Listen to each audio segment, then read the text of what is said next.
ওই সময়টাতে আমাদের ব্যক্তিগত গেইনের জন্য তাদেরকে যেভাবে আমরা ওয়েলকাম করে নিয়ে আসলাম, এখন এটা আমাদের জন্য একটা গলার কাটা হয়ে দাঁড়িয়েছে। রোহিঙ্গা কমিউনিটিতে তারা 200 টাকায় কাজ করতে রাজি হয়ে যায়, ডে লেবারার। আর ওই যে হোস্ট কমিউনিটি থেকে 500 টাকা। তারা বিভিন্ন ধরনের যে আপনার এই যে ছোটোখাটো প্রফেশন যেগুলো আছে, শুটকি বিক্রি করা, এটা করা, ওইটা করা, ব্যাটারি নাট, তারপরে পান সুপারি ইত্যাদি ইত্যাদি, এই সমস্ত জায়গাগুলো সমস্ত কিন্তু তারা নিয়ে নিচ্ছে। রোহিঙ্গা বিষয়ে যদি জানতে চাই, আপনার এইখানে পর্যবেক্ষণটা কি? আসলে এখনো বলা হচ্ছে যে এটা আঞ্চলিক একটা নিরাপত্তা সংকটও তৈরি করতে পারে, যে রোহিঙ্গা যে পরিস্থিতি যাচ্ছে আর কি। আপনাকে ধন্যবাদ। এটা শুধু আঞ্চলিক না, এটা আপনার সারা বিশ্বের জন্য কিন্তু একটা ঝুঁকিপূর্ণ অবস্থা তৈরি করেছে। আপনি সিডনিতে যান, দেখবেন রোহিঙ্গারা আছে সেখানে, বোট পিপল হিসেবে তারা গিয়েছে। আপনি মালয়েশিয়াতে যান, সিঙ্গাপুর যান, নিউ ইয়র্কে যান, লন্ডনে যান, দেখবেন একটা বিশাল রোহিঙ্গা জনগোষ্ঠী বিভিন্নভাবে কষ্ট করে তারা সেখানে গিয়েছে। সেখানে যাওয়ার পরে যে তারা খুব ওয়েল প্রোভাইডেড সেটাও বলা যাবে না, এবং তারা যে খুব নিয়মকানুন মেনে সব কিছু করছে সেটাও কিন্তু বলা যাবে না। সো ক্রাইসিস, লোকাল লেভেলে ক্রাইসিস কীভাবে ইন্টারন্যাশনাল লেভেলে চলে যায়, এটা আমরা প্রায়ই বলি যে সিকিউরিটির ইস্যুগুলো আপনার হলো যে হিউম্যান সিকিউরিটিটা যদি আপনি নিয়ন্ত্রণ করতে না পারেন একটা দেশের ভিতরে, তাহলে এটা ন্যাশনাল সিকিউরিটিতে এফেক্ট করে। ন্যাশনাল সিকিউরিটিতে, রাষ্ট্রীয় নিরাপত্তা এটা প্রবলেম, যেমন রোহিঙ্গা।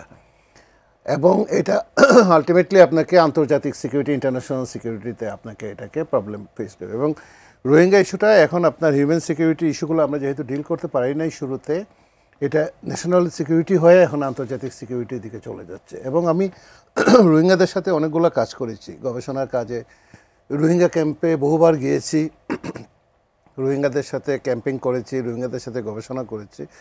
আমার কাছে শুরুতে যে জিনিসটা মনে হয়েছিল যে আমরা শুধুমাত্র একটা পলিটিক্যাল মাইলেজ নেওয়ার জন্য বা শুধুমাত্র আমার ব্যক্তিগত কিছু গেইন করার জন্য, যেটা অপূর্ব একটু আগে বলেছেন, বিভিন্নভাবে আমাদের এখানে যারা ছিলেন তাদেরকে বোঝানো হয়েছে যে এদেরকে যদি আমরা একটু হেল্প করি বা এদেরকে যদি আমরা প্রচুর পরিমাণে আসতে দিই, তাহলে আমরা এই জিনিস পেতে পারি, নোবেল পেতে পারি, ইত্যাদি ইত্যাদি।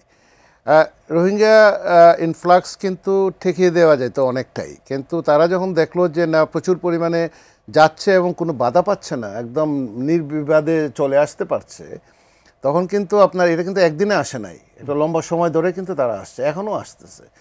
ওই সময়টাতে আমাদের ব্যক্তিগত গেইনের জন্য তাদেরকে যেভাবে আমরা ওয়েলকাম করে নিয়ে আসলাম, এখন এটা আমাদের জন্য একটা গলার কাটা হয়ে দাঁড়িয়েছে। একই সঙ্গে আমরা যে ইউএন প্রটোকল যেটা হিউম্যান রাইটসের, সেটা কিন্তু আমরা উই আর নট সিগনেটরি। যেহেতু আমরা সিগনেটরি না, সেহেতু রোহিঙ্গাদের কতগুলো সুযোগ সুবিধা দেওয়ার ব্যাপারে আমাদের লিমিটেশন আছে, আমাদের অনেক ধরনের ঝামেলা আছে।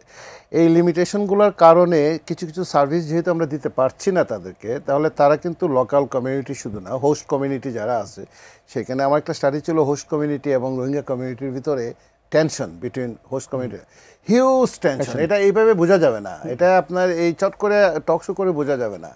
কারণ রোহিঙ্গা কমিউনিটিতে তারা 200 টাকায় কাজ করতে রাজি হয়ে যায়, ডে লেবারার। আর ওই যে হোস্ট কমিউনিটি থেকে 500 টাকা। তারা বিভিন্ন ধরনের যে আপনার এই যে ছোটোখাটো প্রফেশন যেগুলো আছে, শুটকি বিক্রি করা, এটা করা, ওইটা করা, ব্যাটারি নাট, তারপরে পান সুপারি ইত্যাদি ইত্যাদি, এই সমস্ত জায়গাগুলো সমস্ত কিন্তু তারা নিয়ে নিচ্ছে, তাদের হাতে চলে গিয়েছে। যে হোস্ট কমিউনিটির সাথে কিন্তু একটা বিরাট টেনশন আপনার এই জায়গাগুলোতে আছে। এখন এই মুহূর্তে যে অবস্থায় আছে তাতে ইন্টারন্যাশনাল কমিউনিটি যেভাবে গত কয়েক বছর থেকে তাদের ফান্ডিং উইথড্র করা, তাদের এই সমস্ত জিনিসগুলো এনে যাওয়া আসলে একটা বড় সমস্যার ব্যাপার। এবং এটা এই সরকার যেভাবে অ্যাড্রেস করছে সেটা কিন্তু একটা সাংঘাতিক ব্যাপার। এটা কিন্তু গত কয়েক বছরে কিন্তু অ্যাড্রেস করা হচ্ছিল না, ওয়েট করা হচ্ছিল কখন আসে নোবেলটা বা কোনো একটা পুরস্কার কীভাবে আসে, তাই না? কিন্তু এই সরকার এই ডিসকোর্স থেকে বের হয়ে এসে এটাকে কীভাবে ইন্টারন্যাশনালি ডিল করা যায় এবং এটা কীভাবে আন্তর্জাতিক মঞ্চে নিয়ে যাওয়া যায় এবং কীভাবে কাজটা করা যায়, যেভাবে কাজ করছে, আশা করি কিছু না কিছু ফল তো আমরা পাবো।